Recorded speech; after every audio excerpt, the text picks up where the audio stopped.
Hello, c'est Steph et bienvenue chez Clétographie. Aujourd'hui, il drache et ça donne pas spécialement envie d'aller se foutre dehors avec son appareil photo, surtout que la lumière est pas spécialement belle quand il fait gris comme ça. Du coup, ce que je vous propose, c'est de parcourir les bases de la photographie, soit la vitesse, l'ouverture et la sensibilité du capteur, soit les ISO. À la fin de la vidéo, vous verrez que j'ai peut-être quand même été inspiré par l'une ou l'autre photo en macro, mais ça, c'est pour la fin de la vidéo. En attendant, c'est parti.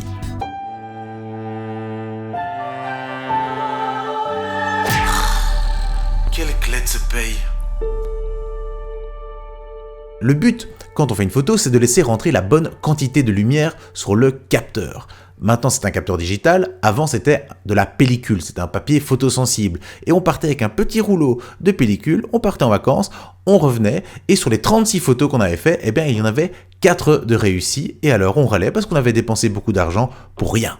Chaque appareil photo a un indicateur d'exposition. Cet indicateur d'exposition, le but, ça va être d'avoir la petite flèche et de l'amener au bon endroit, ce qui va nous donner la bonne exposition. Pour avoir une bonne exposition, on va devoir jouer avec 3 facteurs.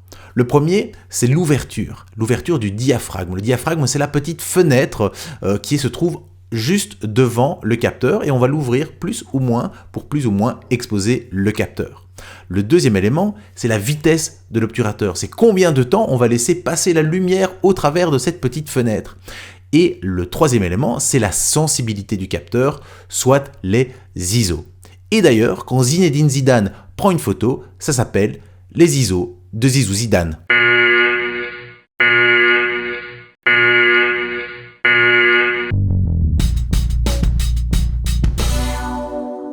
L'ouverture, c'est donc la petite fenêtre qui se trouve juste avant le capteur. On va ouvrir cette fenêtre plus ou moins.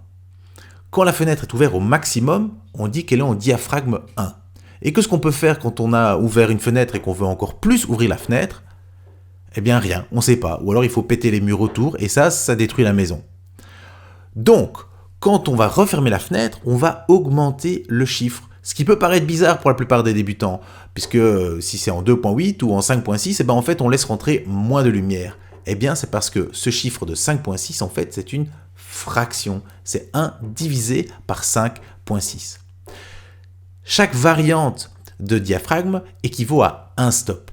Un stop, c'est le double ou la moitié de lumière que son stop précédent. La vitesse, ça va être le temps à laquelle on va exposer le capteur. Et à nouveau, ce qui peut paraître bizarre, c'est qu'une vitesse de 2000 soit plus petite qu'une vitesse de 200. Eh bien, c'est parce qu'à nouveau, c'est une fraction. C'est 1/2 millième de seconde ou 1/2 centième de seconde à laquelle on expose le capteur. Les ISO, c'est la sensibilité du capteur. À ISO bas, le capteur aura besoin de plus de lumière pour être correctement exposé.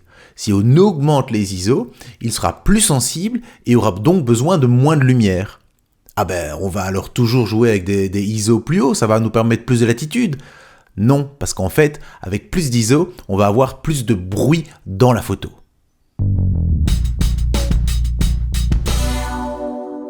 Mais alors quel est le lien entre ces 3 éléments? Concentrons-nous d'abord sur les 2 plus importants qui sont la vitesse d'obturateur et la focale. Au plus j'ouvre et au plus je laisse rentrer de lumière, au moins j'ai besoin d'avoir une vitesse lente, au plus ma vitesse peut être rapide. Tandis que si je referme mon diaphragme, je vais devoir attendre un petit peu plus longtemps pour qu'il y ait suffisamment de lumière sur mon capteur. Qu'est-ce que la profondeur de champ? La profondeur de champ, c'est la zone dans laquelle ma photo est nette. Si j'ai mon appareil photo ici, et j'ai mon sujet qui se trouve là, la zone devant et derrière mon sujet qui est nette, c'est ce qu'on appelle la profondeur de champ. Et en fait, la différence d'ouverture et de vitesse va jouer sur la taille de la profondeur de champ.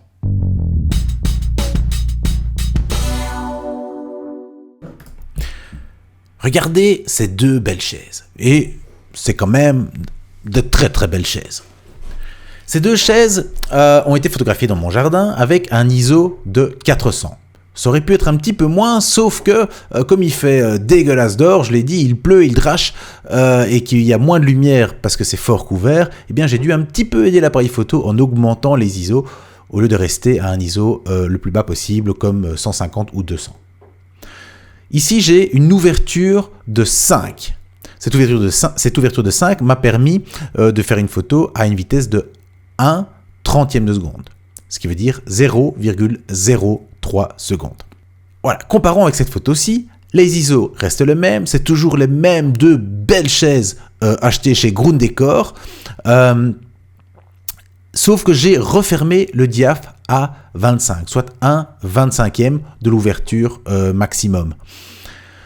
Du coup, j'ai dû exposer le capteur pendant 0,8 secondes. Donc, 0,03 secondes, 0,8 secondes, et que ce qu'on constate tout de suite, c'est que la profondeur de champ a changé.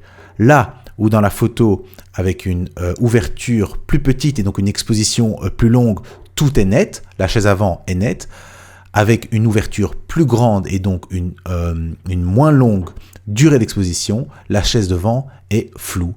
Comparons maintenant la dernière photo prise avec la même photo prise avec plus d'ISO.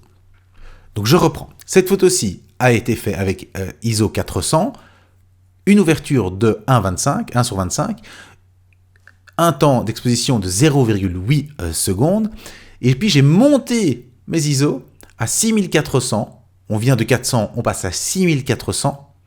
Mon diaphragme est toujours de 1,25, je n'ai pas changé ça.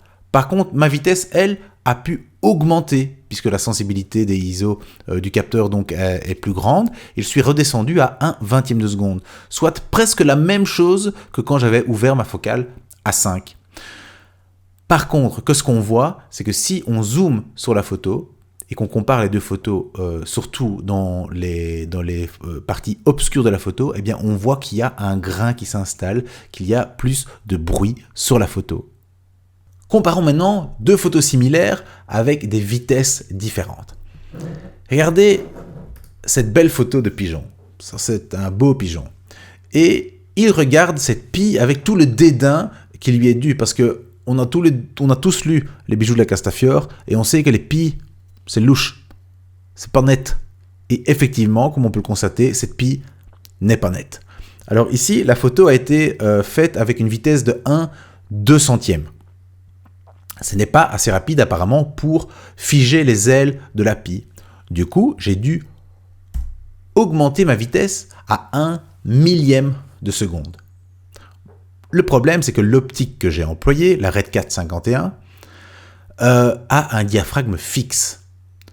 Je ne voulais pas non plus changer les ISO, parce qu'ils étaient bas, et je ne voulais pas introduire du bruit dans ma photo. Donc, si je ne peux pas changer mon diaphragme, que je ne peux pas changer mes ISO, et que je veux une vitesse supérieure, qu'est-ce que je peux faire ? Eh bien, je peux jouer sur mon exposition totale. Et voici la vraie photo qui a été prise, en fait. J'ai donc sous-exposé ma photo pour pouvoir augmenter la vitesse. Et maintenant, dans Photoshop, je peux tout simplement réaugmenter l'exposition et j'ai des belles ailes de pie figées. Et bien voilà, j'espère que le lien entre vitesse, ouverture et ISO est un petit peu plus clair pour vous. Mon conseil, c'est de travailler en semi-automatique pour bien appréhender ces paramètres. Vous mettez tout en automatique, les ISO et par exemple la vitesse, et vous regardez la différence en changeant juste l'ouverture de votre objectif, et inversement, vous fixez l'ouverture et vous jouez juste avec la vitesse. Parfois, quand la vitesse n'est pas satisfaisante, que vos photos sont encore un petit peu floues à cause de ça, eh bien vous augmentez les ISO et vous voyez la différence sur votre photo. En tout cas, vous allez voir qu'au début, c'est un petit peu un casse-tête, et petit à petit, on le fait automatiquement. On va assez vite adapter en fonction des paramètres qu'on désire, en fonction de la photo qu'on désire au final.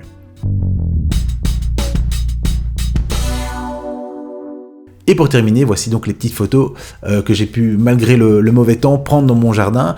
Et en fait, sans ce mauvais temps, je n'aurais pas pu prendre ces photos-là. C'est ce mauvais temps qui me l'a inspiré. Pourquoi ? Eh bien, parce que comme il a plu, il y avait ces magnifiques gouttes sur les fleurs de la feuille du camélia. Un camélia qui est une plante qui fleurit en hiver. Et en plus, les jours de pluie, quand il vient de pleuvoir, toutes les plantes ont des couleurs un petit peu plus vibrantes, un petit peu plus vivantes, et donc on constate ici, ces photos n'ont pas été retouchées sur Photoshop, elles étaient comme ça dans la caméra. Et bien voilà, c'est la fin de cette vidéo de clétographie. Si vous voulez un peu mieux comprendre le projet, il y a une autre vidéo qui explique un petit peu l'initiative de clétographie. En attendant, abonnez-vous pour être sûr de ne rater aucun contenu et j'espère à très bientôt.